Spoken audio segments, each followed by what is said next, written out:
So I want to walk you through a couple of these simplifying trig identity problems from tonight's homework. First off, I want to say, you are supposed to be struggling with this. It's not something that comes to you right away, but the more practice you do, the harder you work, the faster it's going to become easier. So, again, we're trying to take this here, a complicated uh, issue, a complicated problem, and use our identities to simplify it, and our cofunction identities as well as our negative angle relationships. So right off the bat, I see tangent 90 minus x. And looking at my cofunction relationships, I know that that equals cotangent x. So now I have cotangent x, cosecant x over cosecant squared x. So I've taken care of that. Next, I want to look and see if I have any identities from the Pythagorean identity sheet, and I don't. I don't see anything squared or anything that's being added to cosecant or subtracted. So the next step is always to try and put it in terms of sine and cosine. So cotangent is going to be cosine over sine times 1 over cosecant is 1 over sine x all over cosecant squared, so that's going to be 1 over sine squared x. So next I can simplify the numerator here by just multiplying across, and you get cosine x over sine squared x, over sine x, I'm sorry, sine squared x, yes, all over 1 over sine squared x. And whenever we have a complex fraction like this, you always want to multiply by the reciprocal of the denominator. So multiply by sine squared x over 1. The denominator is going to cancel. This is going to cancel. So we're left with just cosine x. So you can see it's pretty cool. We went from something very complicated at the beginning to something as simple as just cosine x. Number 2, this is probably the hardest one on here. So first we look and see, do we have any identities? And the answer is no. Some people might say, oh, that's 1 plus tan squared, that equals secant squared, but no. There's no square here, so it's not an identity. We don't have any cofunction or negative angle relationships to worry about, so we're just going to go right ahead and change everything to sine and cosine. So I'd have 1 plus sine x over cosine x over 1 plus cosine x over sine x. Now I do have a complex fraction here, but before I can do anything, I want to get a common denominator. So in order to add 1 plus sine x cosine x, I need to get a common denominator. And to do that, you just multiply the 1 by cosine x over cosine x. And you can multiply anything by 1, and it'll stay the same. So cosine x over cosine x equals 1. In the denominator, I will have a denominator of sine x, so I want to multiply by sine x over sine x.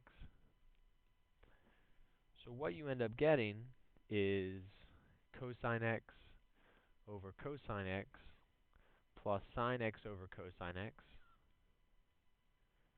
all over sine x over sine x plus cosine x over sine x. So now what I've done is gotten a common denominator. So I can put these two together, cosine x plus sine x over cosine x over sine x plus cosine x over sine x. And from here, again, now we have our complex fraction in its simplest form, so we're going to multiply by the reciprocal of the denominator. I don't really have room there, so I'm going to write it over here. So I'm going to get cosine x plus sine x over cosine x, and here is the reciprocal of the denominator, sine x over sine x plus cosine x. Remember, when you multiply by the reciprocal in the denominator, it's just going to cancel out.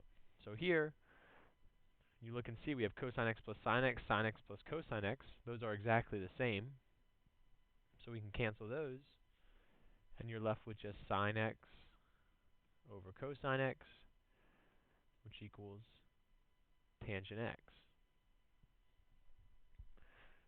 So that one is a little tricky just because you have to get the common denominator, but other than that, it's not too bad. Number 3. Here, we recognize that we have a lot of possibilities to get a Pythagorean identity, but it doesn't look, secant doesn't go with cosecant, tangent doesn't go with cotangent. But I know looking at my chart that secant does go with tangent and cosecant does go with cotangent. So what I'm going to do is first distribute this negative to both parts. So I get secant squared x plus cosecant squared x minus tangent squared x minus cotangent squared x. And then now you see I have secant squared x minus tangent squared x. That there, if I put these two together, is an identity. So I have secant squared x minus tangent squared x, now plus cosecant squared x minus cotangent squared x. So all I did was rewrite is flip-flop these two right here. I flip-flop these two, which we can do as long as we keep the signs the same. And then I see that this here equals 1 by looking at my identity sheet, plus this here equals 1, and you get 2, which would be your answer.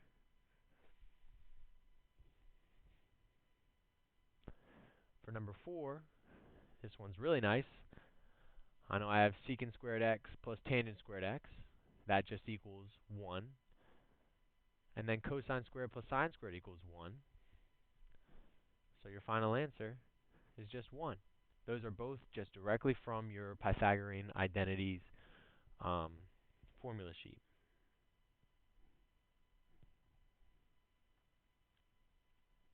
Number 5. Here, we don't have any identities. We don't have any cofunction relationships or negative relationships. So the first thing I would recommend doing here is distributing the sine x to both of these, so I can get rid of that parentheses.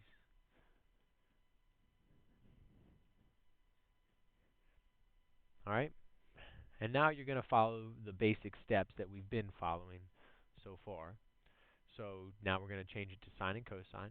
So you get sine x times sine x over cosine x. And whenever you're working with fractions, I always just put like sine x over 1 plus sine x over 1. Cotangent would be cosine x over sine x.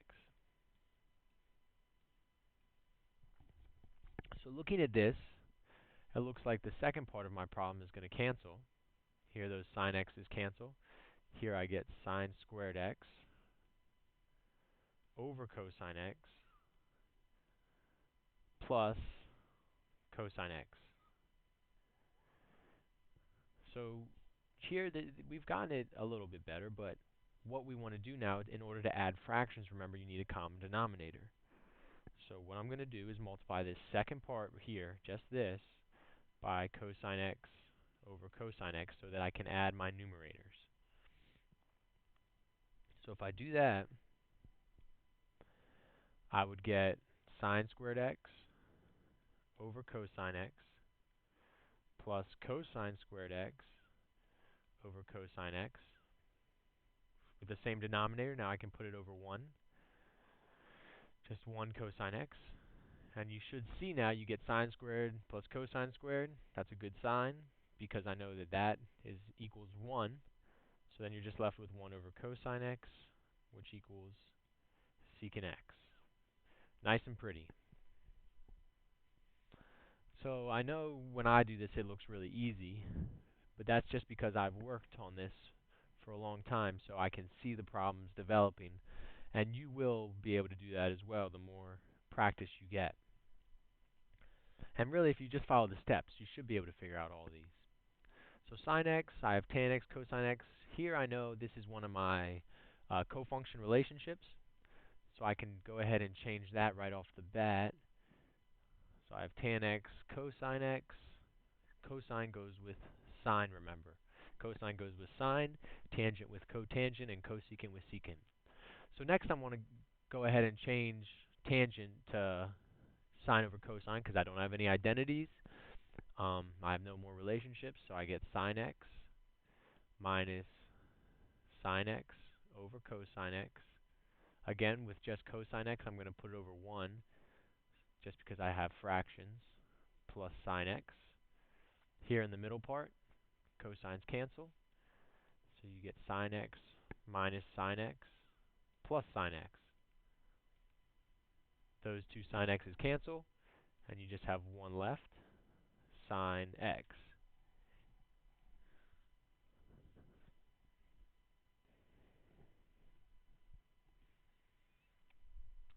This one looks pretty complicated because we have a lot of trig functions just lined up. We don't have any identities. We don't have any cofunction relationships. So the next step would just be to make everything sine and cosine, and hopefully we can get some things to cancel out. So you get sine x, cosine x, and these would both be over 1, just so we have fractions. Then we would get sine x over cosine x. Secant is 1 over cosine x, and cosecant is 1 over sine x. So once I have all these, I can go through and just try and cancel everything that I can. So here I have sine x and 1 over sine x, so this can cancel with that.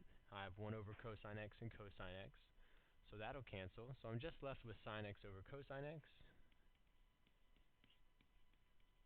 which equals tangent x. So although we started with something very complicated, it ended up not being all that bad. Last one here. Now when you see something like this, when you have parentheses, the first thing I always recommend doing is distributing, and then you can change it to sine and cosine. So that's what I'm going to do first. So I'm going to do secant times secant, secant times tangent, tangent times secant, tangent times tangent, and we'll see what happens. Typically it'll help us out in the long run, and things will cancel. So I get secant squared x plus tan x secant x minus tangent x secant x minus tangent squared x all over secant y. So if we look at the middle section here, tan x secant x minus tan x secant x, that cancels because they're the same when we subtract. So then we're left with secant squared x minus tangent squared x over secant of y. And again, when you see these squares, you definitely want to look back at your identities, and you'll see that secant squared minus tangent squared is just 1. So you get 1 over the secant of y. So we can rewrite that as 1 over cosine y multiplied by the reciprocal. And you're left with just cosine y. Alright, so like I said, you are supposed to struggle with this at first. It's not going to be too easy, but keep working, keep doing these problem sets, and hopefully it'll start to click. Good luck.